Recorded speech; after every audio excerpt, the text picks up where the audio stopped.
Good morning students, भौतिक विज्ञान की ऑनलाइन क्लास में आपका स्वागत है।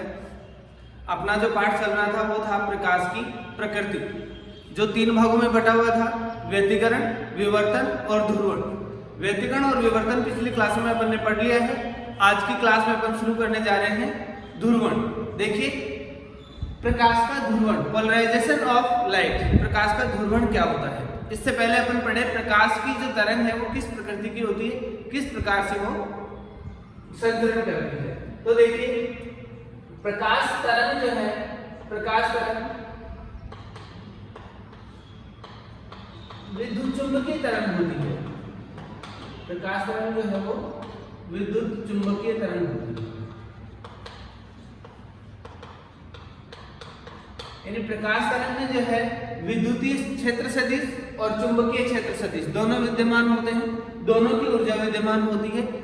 उन दोनों की ऊर्जा से मिलकर के जो है वो प्रकाश तरंग या प्रकाशीय ऊर्जा बनती है। देखिए, प्रकाश तरंग जो है उसमें विद्युतीय क्षेत्र सदिश और चुंबकीय क्षेत्र सदिश दोनों तरंग संचरण की दिशा के लंबवत कंपन करते हैं। यानी जैसे इस तरफ अगर प्रकाश तरंग के संचरण की दिशा मान लिया ये संचरण की दिशा है, प्रकाश तरंग के संचरण की दिशा है, तो यदि ये विद्युत क्षेत्र का कंपन सदिश है, इसको अपन मान लें विद्युत क्षेत्र कंपन सदिश, विद्युत क्षेत्र सदिश बोलते हैं या विद्युत क्षेत्र कंपन सदिश बोलते हैं। तो इस विद्युत क्षेत्र सदिश के लंबवत, इस प्रकार से आप इसको मान सकते हैं। तो लंबवत जो सदिश होगा वो होगा चुंबकीय क्षेत्र सदिश, चुंबकीय क्षेत्र सदिश। यानी चुंबकीय क्षेत्र और विद्युत क्षेत्र सदिशों से मिलकर प्रकाश तरंग बनती है और विद्युत क्षेत्र सदिश और चुंबकीय क्षेत्र सदिश प्रकाश तरंग के संचरण की दिशा के लंबवत और आपस में भी एक दूसरे के लंबवत होती हैं। अगर विद्युत क्षेत्र सदिश ये माने तो इसके लंबवत चुंबकीय क्षेत्र सदिश होते हैं। तो एक दूसरे के लंबवत होते हैं और तरंग संचरण की दिशा के भी लंबवत होते हैं। यानी कि कंपन सदिश यदि तरंग संचरण की दिशा के लंबवत हैं तो प्रकाश तरंग किस प्रकृति की होगी? अनुप्रस्थ प्रकृति की होगी। तो प्रकाश तरंगों की जो प्रकृति होती है वो किस प्रकार की होती है? अनुप्रस्थ तरंगें होती हैं। तो प्रकाश तरंगें जो है वो अनुप्रस्थ प्रकृति की होती है। अनुप्रस्थ तरंगें उन्हें कहते हैं जिनमें कंपन सदिश जो है वो तरंग संचरण की दिशा के लंबवत कंपन करते हैं। तो देखिए, प्रकाश तरंग जो है वो विद्युतीय और चुंबकीय क्षेत्र सदिश से मिलकर बनी होती है। विद्युतीय और चुंबकीय क्षेत्र सदिश समान कला में, इनकी जो कला है वो समान होती है। तो समान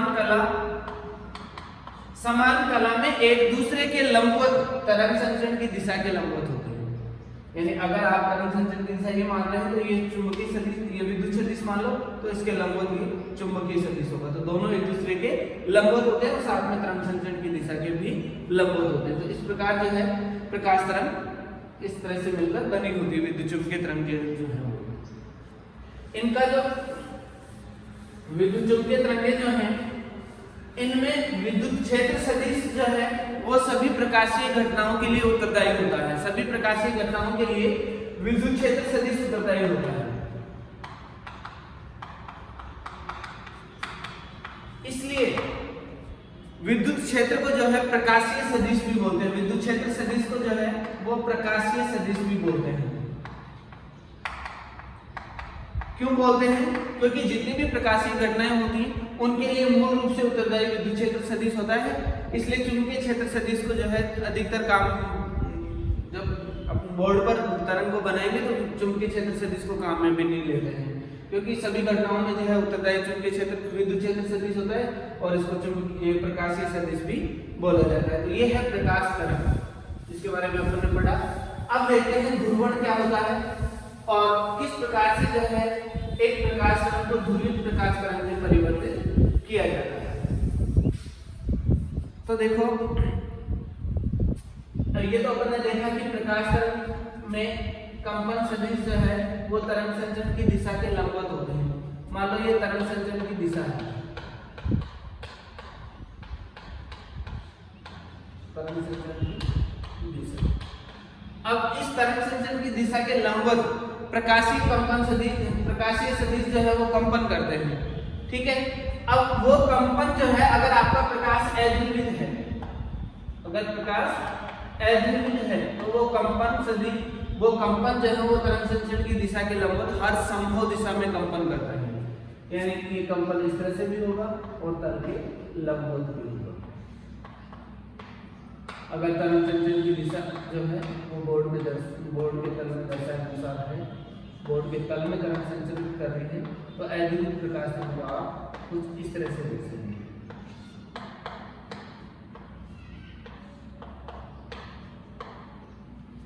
यानी माध्यम के जो कण हैं वो तरंग संचरण की दिशा के लंबवत हर संभव दिशा में कंपन करें। अद्वितीय प्रकाश तरंग क्या होगी, जिसमें कंपन सदिश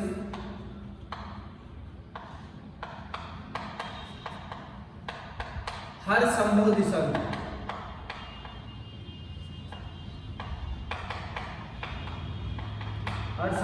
में कंपन करें।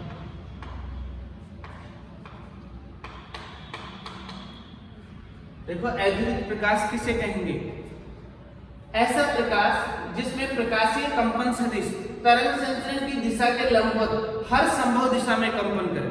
इसको आप इस तरह से भी मान सकते हैं कि ये तो तरंग संचरण की दिशा जो है वो बोर्ड के तल में है। अगर बोर्ड के तल के लंबवत हो, मान लो तरंग जो है बोर्ड के तल के लंबवत गति कर रही हो, संचरण की दिशा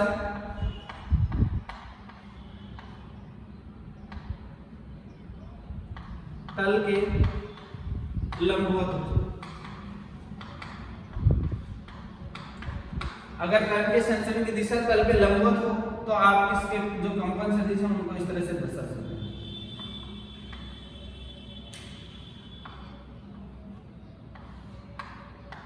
यानी वो जो है तरंग संचरण की दिशा के लंबवत हर संभव दिशा में कंपन करेगा। ऐसा प्रकाश जो है वो अद्वितीय प्रकाश कहलाता है। इसको आप कुछ इस तरह से समझ सकते हैं कि मान लिया अपन ने कोई धागा लिया और उस धागे में जो है इस तरह से बहुत सारी पिनें चुभो दी। धागा लेते हैं और उसमें बहुत सारी पिन लगा देते हैं, इस तरह से पिन लगा देंगे। अगर इस धागे को आप यूं सटा करके इस तरह से पकड़े, बोर्ड के तल में यूं सटा करके दबा के रख दे, तो सभी पिनें जो है यूं इस तरह से संरेखित हो जाएंगी। तो ऐसा प्रकाश तो होगा ध्रुवित प्रकाश, जिसमें आप सामने से देखेंगे तो केवल एक पिन दिखाई देगी। और अगर उसी धागे को यूं पकड़ करके थोड़ा सा घुमा दे तो प्रत्येक पिन अलग अलग कोण पर घूमी हुई होगी। यानी कि उसको अगर आप फिर धागे को आप सामने से देखेंगे तो कुछ ऐसा नजर आपको आएगा, सभी पिनें कुछ ऐसी नजर आएंगी। तो अगर वो सभी पिनें अनियमित दिशाओं में घूमी हुई हैं, साथ में धागे के लंबवत भी हैं, देखिए इस तरह से पिन लगाएंगे तो वो पिन धागे के लंबवत भी हैं, और अगर इसको घुमा देंगे तो हर संभव दिशा में घूमी हुई भी हैं। तो ऐसा प्रकाश होगा अद्वितीय प्रकाश। तो अब आपको अच्छी तरह समझ में आ गया होगा अद्वितीय प्रकाश क्या होगा, जिसमें प्रकाश के कंपन सदिश तरंग संचरण की दिशा के लंबवत हर संभव दिशा में कंपन करने के लिए स्वतंत्र हो, अद्वितीय प्रकाश कहलाता है। यदि तरंग संचरण की दिशा तल के लंबवत है तो ये कंपन सदिश जो है वो हर संभव दिशा में आपको नजर आएंगे। अब बात करें ध्रुवित प्रकाश की, कि ध्रुवित प्रकाश क्या होगा। ध्रुवित प्रकाश, देखो ध्रुवित प्रकाश क्या होगा, यदि यही कंपन सदिश प्रकाशीय कंपन सदिश जो है वो केवल एक ही दिशा में कंपन करे। जैसे मान लो ये तरंग संचरण की दिशा है,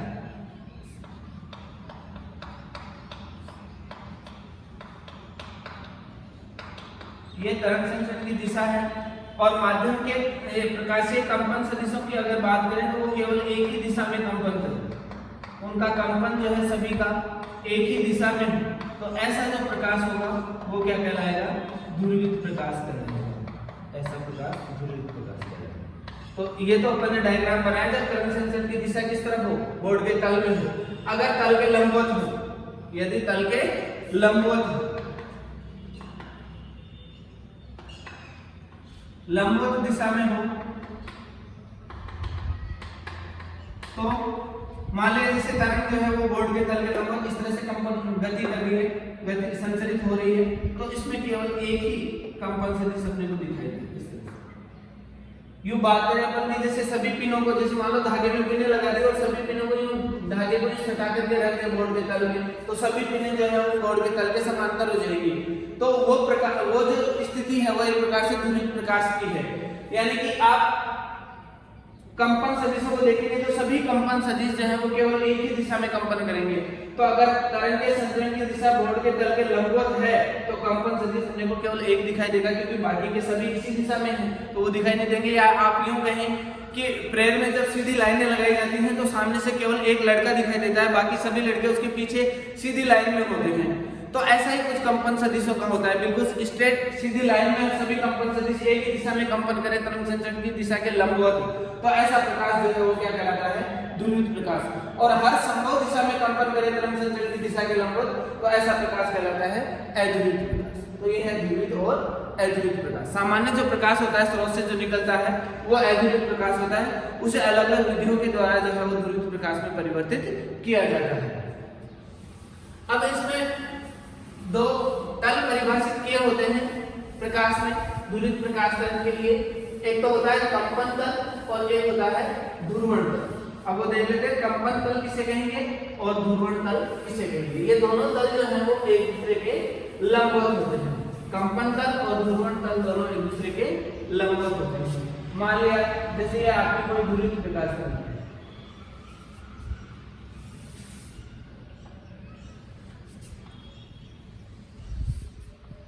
मान लीजिए ध्रुवित प्रकाश करना है,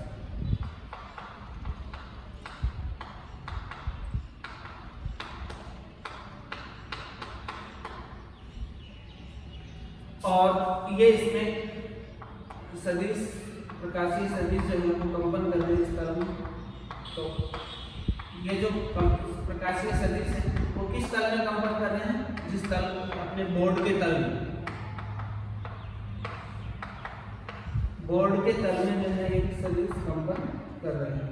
तो ये जो तल है ना, बोर्ड का जो तल है, इस तल में कंपन सदिश दिखाई दे रहे हैं, साथ में तरंग संचरण की दिशा भी दिखाई दे रही है। तो वह तल जिसमें प्रकाशीय कंपन सदिश और तरंग संचरण की दिशा दोनों विद्यमान होती हैं क्या कहलाता है, कंपन तल कहलाता है। तो ये जो तल होगा ये कहलाता है कंपन तल।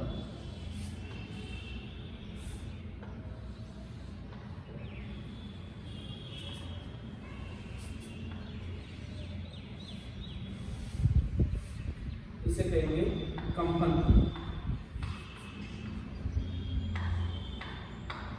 और इस तल के लंबवत वह तल जिसमें केवल तरंग संचरण की दिशा होती है, कंपन सदिश विद्यमान नहीं होते, वह तल कहलाता है ध्रुवण तल, जो इस कंपन तल के लंबवत होता है। आप उसको कुछ इस तरह से बना सकते हैं।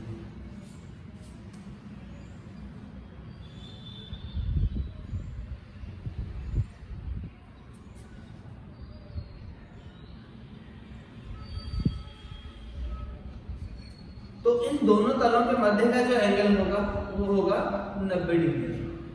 और इस तल में केवल तरंग संचरण की दिशा विद्यमान होगी, कंपन तल नहीं होगी, कंपन सदिश नहीं होंगे। तो ये कहलाएगा ध्रुवण तल।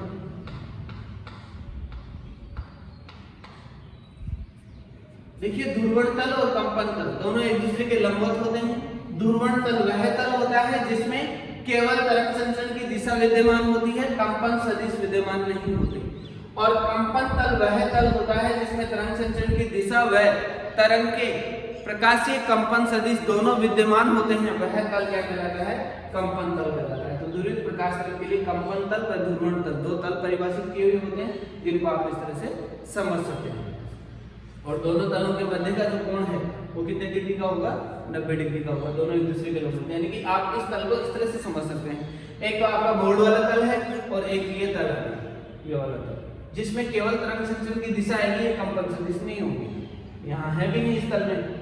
तो वह तल जिसमें केवल तरंग संचरण की दिशा हो, कंपन सदिश नहीं हो, ध्रुवण तल कहलाता है। जिसमें कंपन सदिश व तरंग संचरण की दिशा दोनों विद्यमान हो, कंपन तल कहलाता है। तो ये थे कंपन तल और ध्रुवण तल।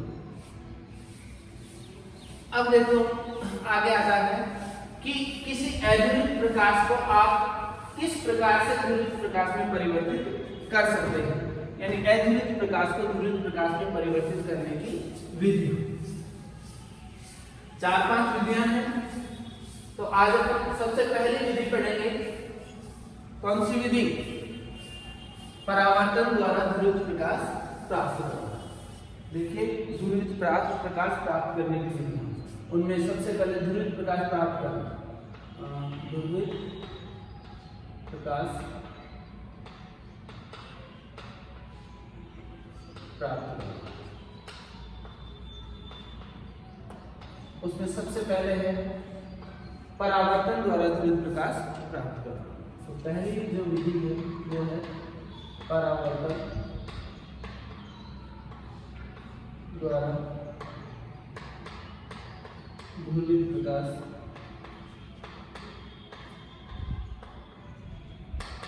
प्राप्त करना। परावर्तन के द्वारा ध्रुवित प्रकाश किस प्रकार से प्राप्त करते हैं? देखिए ब्रूस्टर नामक एक वैज्ञानिक था, उसने जो है परावर्तन द्वारा ध्रुवित प्रकाश को प्राप्त किया। तो परावर्तन द्वारा ध्रुवित प्रकाश क्या होता है कि किसी पारदर्शी परावर्तक सतह पर अगर अध्रुवित प्रकाश को गिराया जाए, परावर्तक अपवर्तक दोनों प्रकार की हो सकती है। तो जैसे आप मान लो कांच ले लो, इसमें अपवर्तक ही होगी। तो जैसे कांच या पानी, आप कांच ले सकते हैं या फिर पानी ले सकते हैं। तो किसी अपवर्तक सतह पर अध्रुवित प्रकाश को गिराया जाता है तो प्रकाश तरंग का एक अंश जो है वो परावर्तित होकर जाता है। एक निश्चित कोण के ऊपर अगर अध्रुवित प्रकाश तरंग को गिराएंगे तो प्रकाश तरंग का वह भाग जो परावर्तित होकर जाता है वो पूर्णतः ध्रुवित होता है। तो कांच या पानी की ये सतह है और नीचे मान लिया जैसे आपका कांच है या फिर पानी है, ये कांच या पानी माध्यम है। अध्रुवित प्रकाश तरंग को एक निश्चित कोण पर गिराएंगे, हर कोण के ऊपर परावर्तित होकर जाने वाले प्रकाश तरंग ध्रुवित प्रकाश तरंग नहीं होगी। आपतन कोण का एक निश्चित मान होगा, आपतन कोण के उस निश्चित मान पर परावर्तित होकर जाने वाले जो प्रकाश तरंग है वो पूर्णतः ध्रुवित प्रकाश तरंग होगी। देखिए मान लीजिए जैसे ये कोई अध्रुवित प्रकाश तरंग है जिसमें कंपन जो है वो तरंग संचरण की दिशा के लंबवत हर संभव दिशा में कंपन कर रहे हैं, जिनको आप कुछ इस तरह से दर्शा सकते हैं। मान लिया ये कोई अध्रुवित प्रकाश तरंग,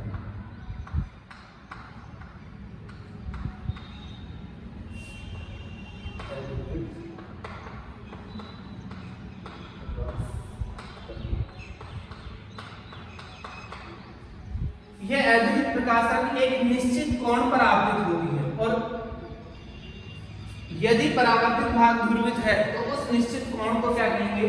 ध्रुवण को, जिसको आईपी से पोलराइजेशन एंगल जो है उस आईपी से इसको दर्शाया जाता है। एक निश्चित कोण पर अगर यह आपतित होती है तो इस प्रकाश तरंग का वह भाग जो परावर्तित होकर जाता है पूर्णतः ध्रुवित होता है, ध्रुवित प्रकाश। और जो भाग अपवर्तित होकर जाता है वो अध्रुवित ही रहता है। ये अपवर्तित प्रकाश तरंग है।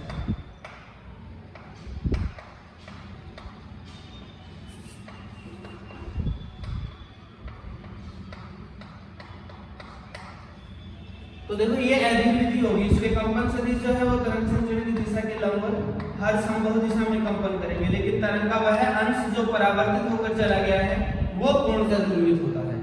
तो देखो परावर्तन द्वारा ध्रुवित प्रकाश कैसे प्राप्त करेंगे? जब किसी पारदर्शी अपवर्तक सतह पर अध्रुवित प्रकाश तरंग को गिराया जाता है, अध्रुवित प्रकाश तरंग को एक निश्चित कोण पर आपतित करवाया जाता है तो प्रकाश तरंग का वह भाग जो परावर्तित होकर जाता है पूर्णतः ध्रुवित प्राप्त होता है। तो उस आपतन कोण के उस निश्चित मान को क्या कहते हैं? ध्रुवण कोण कहते हैं, जिसको आईपी से दर्शाया जाता है। ये जो प्रकाश तरंग होगी वो पूर्णतः ध्रुवित प्रकाश तरंग। अब देखो ब्रूस्टर ने क्या बताया कि जो परावर्तित ध्रुवित प्रकाश तरंग है और जो अपवर्तित अध्रुवित प्रकाश तरंग है दोनों एक दूसरे के लंबवत होती हैं, यानी दोनों प्रकाश तरंगों के मध्य का कोण कितना होता है? 90 डिग्री का होता है। ये ब्रूस्टर ने अपने प्रयोग में कहा कि आपतित ये ब्रूस्टर के अनुसार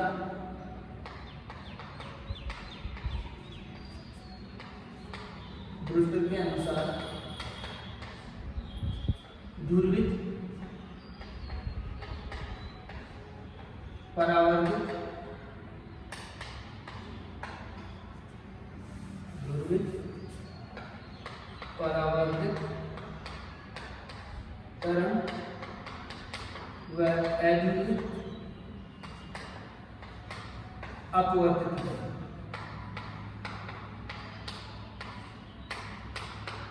एक दूसरे की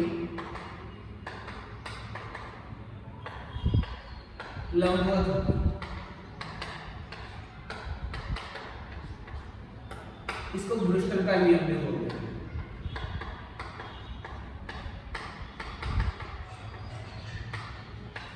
यानी ब्रूस्टर के नियमानुसार यदि ध्रुवण कोण के ऊपर किसी अध्रुवित प्रकाश तरंग को पारदर्शी अपवर्तक सतह पर आपतित करवाया जाए तो प्रकाश तरंग का एक भाग जो कोण पर ध्रुवित होता है परावर्तित होकर जाता है और एक भाग जो अध्रुवित होता है वो अपवर्तित होकर जाता है। अपवर्तित और परावर्तित होकर जाने वाले दोनों भाग प्रकाश तरंग दोनों प्रकाश तरंग एक दूसरे के लंबवत होती हैं। ये ब्रूस्टर का नियम है। देखिए मान लिया यहाँ पर अपवर्तन कोण R है, अपवर्तन कोण R है और ये जो भी माध्यम कांच या पानी जो भी है इस माध्यम का अपवर्तनांक, इस माध्यम का अपवर्तनांक मान लिया कितना है म्यू। तो स्नेल के नियमानुसार क्या होगा, स्नेल के अपवर्तन के नियमानुसार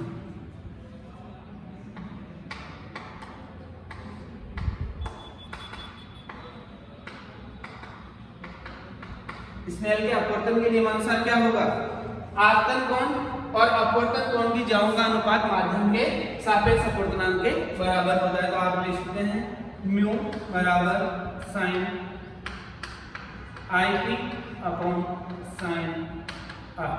आपतन कोण यहाँ पर आई पी है और अपवर्तन कोण आर है। अब देखो ब्रूस्टर ने क्या कहा, अपवर्तित प्रकाश तरंग और परावर्तित प्रकाश तरंग दोनों एक दूसरे के लंबवत हैं, लंबवत हैं। तो देखिए अपने को मान निकाले आर का मान। अब यहाँ पर ये क्या हो रहा है, परावर्तित प्रकाश तरंग है, ये वाली परावर्तित है और ये आपतित प्रकाश तरंग है। यहाँ ये परावर्तन हो रहा है तो परावर्तन का नियम क्या है, आपतन कोण और परावर्तन कोण दोनों बराबर होते हैं। तो आपका ये कोण भी कितना होगा, आई पी होगा, यानी इस कोण का मान कितना होगा, आई पी होगा। ये कोण आर है। एक सरल रेखा पर बना कोण 180 डिग्री का होता है जिसमें ये 90 डिग्री है, तो शेष इन दोनों कोणों का योग कितना होगा, 90 डिग्री होगा।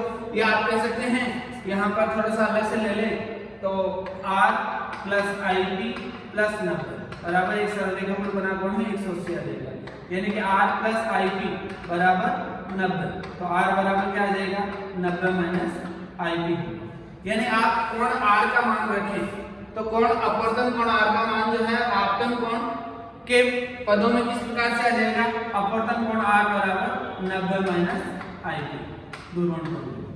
तो ये वैल्यू यहाँ पुट करें तो म्यू बराबर होगा साइन आई पी बटे साइन 90 माइनस आई, और साइन 90 माइनस थीटा क्या होता है, cos थीटा।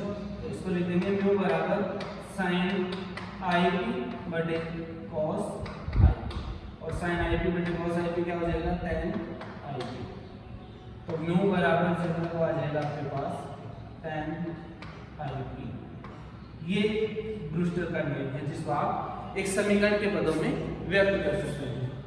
या तो आप कहें ब्रूस्टर का नियम क्या है कि ब्रूस्टर के नियमानुसार किसी अपवर्तक सतह पर अध्रुवित प्रकाश तरंग को एक निश्चित कोण या ध्रुवण कोण पर आपतित करवाया जाता है तो प्रकाश तरंग जो परावर्तित होकर जाती है वो और जो अपवर्तित होकर जाती है वो दोनों एक दूसरे के लंबवत होती है। ये ब्रूस्टर का नियम है।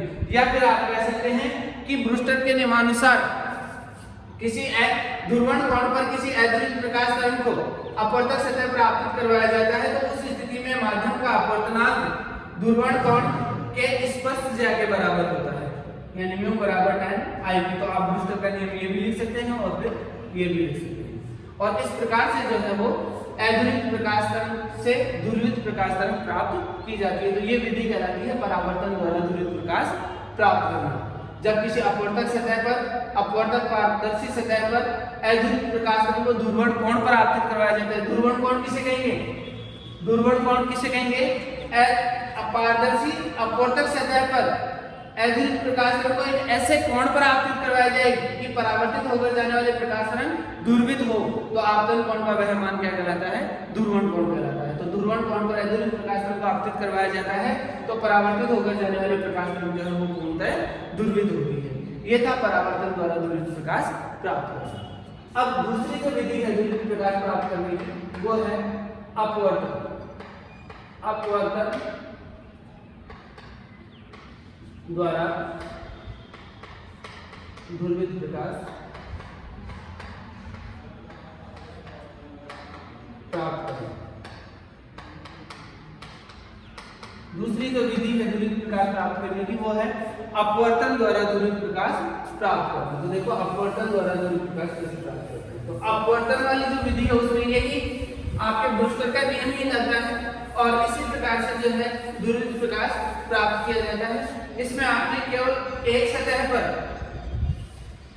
प्रकाश के अपवर्तन और परावर्तन को देखा। उसमें क्या करते हैं, अपवर्तन द्वारा दूरवित प्रकाश प्राप्त करने की विधि में बहुत सारी कांच की प्लेटों को एक दूसरे के समांतर रखकर अधूरित प्रकाश तरंग को ध्रुवण कोण पर आपतित करवाया जाता है। तो इसमें क्या करते हैं, बहुत सारी कांच की प्लेटें लेते हैं, उनको एक दूसरे के समांतर रख देते हैं। मान लीजिए जैसे इस तरह से आप इसको बनाएं,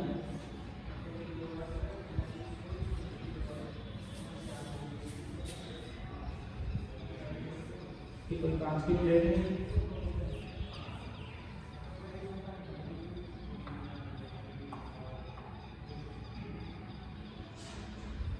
एक दूसरे के समांतर बहुत सारी कांच की एक जैसी समान मोटाई और समान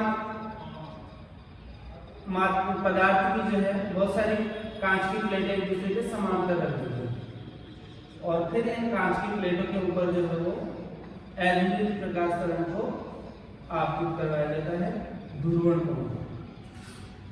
तो जो ध्रुवित होकर जाएगी प्रकाश तरंग, लास्ट में जो अपवर्तित होकर बचेगी वो ध्रुवित होगी कोण पे।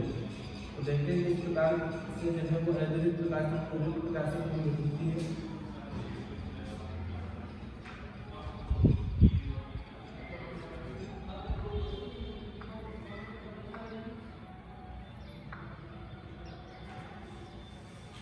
इस तरह से जो है डायग्राम बना सकते हैं।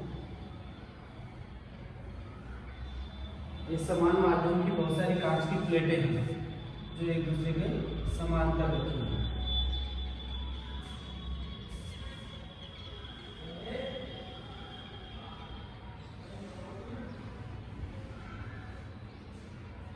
अब क्या करते हैं कि जो पहली प्लेट है उस पहली प्लेट पर अधूरित प्रकाश तरंग, ये अधूरित प्रकाश तरंग है, अधूरित प्रकाश तरंग को ध्रुवण कोण पर आपतित करेंगे।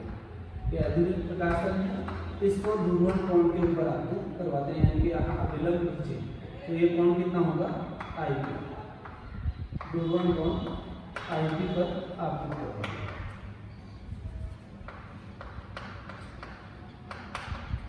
तो देखो ध्रुवण कोण पर अधूरित प्रकाश तरंग आपतित होगी, तो इस प्रकाश तरंग का अभी परावर्तन वाली जो विधि पढ़ी थी उसके अनुसार जो भाग परावर्तित होकर जाएगा वो क्या होगा, पूर्णतः दूरवित होगा।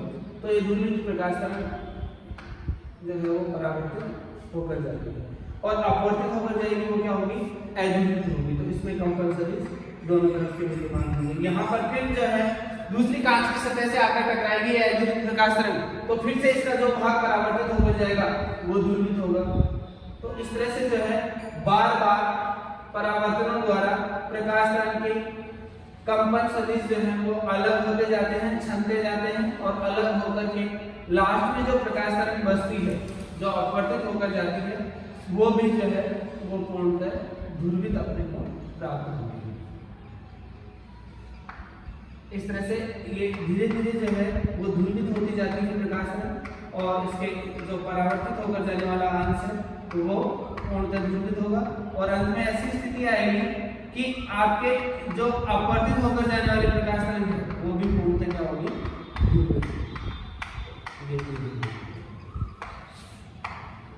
यानी इस विधि के अंदर आपकी दोनों विधियां आ गई, परावर्तन द्वारा ध्रुवित प्रकाश प्राप्त करना और अपवर्तन द्वारा ध्रुवित प्रकाश प्राप्त करना। क्योंकि इसमें परावर्तन ये वाली जो प्रकाश तरंगें हैं ये परावर्तन द्वारा ध्रुवित प्रकाश तरंगे हैं और जो अपवर्तित होकर जा रही है वो अपवर्तन द्वारा ध्रुवित प्रकाश तरंगे हैं। तो ये तो है परावर्तित ध्रुवित प्रकाश तरंग।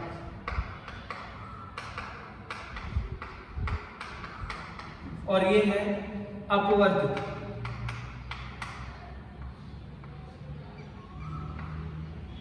ध्रुवित प्रकाश।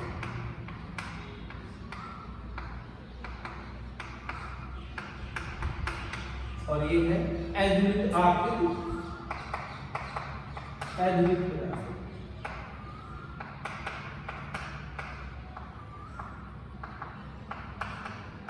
तो इस प्रकार से जो है अपवर्तन द्वारा भी आप ध्रुवित प्रकाश तरंग प्राप्त कर सकते हैं। बहुत सारी कांच की प्लेटें लेते हैं, एक जैसी प्लेटें हैं, समान मोटाई की प्लेटें हैं, उनको एक दूसरे के समांतर व्यवस्थित कर देते हैं। इसके पश्चात अध्रुवित प्रकाश तरंग को ध्रुवण कोण पर आपतित करवाया जाता है, जिससे प्रकाश तरंग का जो भाग परावर्तित होकर जाता है वो ध्रुवित होता है। तो इस तरह से ये ध्रुवित प्रकाश तरंगें जो है बार बार परावर्तित होकर जाती रहती है, जिससे अपवर्तित होकर जाने वाली प्रकाश तरंग धीरे धीरे ध्रुवित होती जाती है और अंत में एक स्थिति ऐसी आती है कि अपवर्तित होकर जाने वाली प्रकाश तरंग पूर्णतः ध्रुवित होती है। तो इस स्थिति में, इस विधि में परावर्तन द्वारा ध्रुवित प्रकाश प्राप्त करना और अपवर्तन द्वारा ध्रुवित प्रकाश का प्राप्त करना दोनों विद्यमान है। तो ये परावर्तन द्वारा ध्रुवित प्रकाश है और ये अपवर्तन द्वारा ध्रुवित प्रकाश है। तो इस प्रकार से जो है अपवर्तन के द्वारा ध्रुवित प्रकाश प्राप्त किया जाता है। तो आज अपन ने जो है ध्रुवित प्रकाश प्राप्त करने की दो विधियां पढ़ी, परावर्तन द्वारा ध्रुवित प्रकाश प्राप्त करना और अपवर्तन द्वारा ध्रुवित प्रकाश प्राप्त करना। अब आगे पढ़ेंगे द्वि अपवर्तन द्वारा ध्रुवित प्रकाश प्राप्त करना और द्विवर्णता द्वारा ध्रुवित प्रकाश प्राप्त करना, वो पढ़ेंगे अगली क्लास में। धन्यवाद।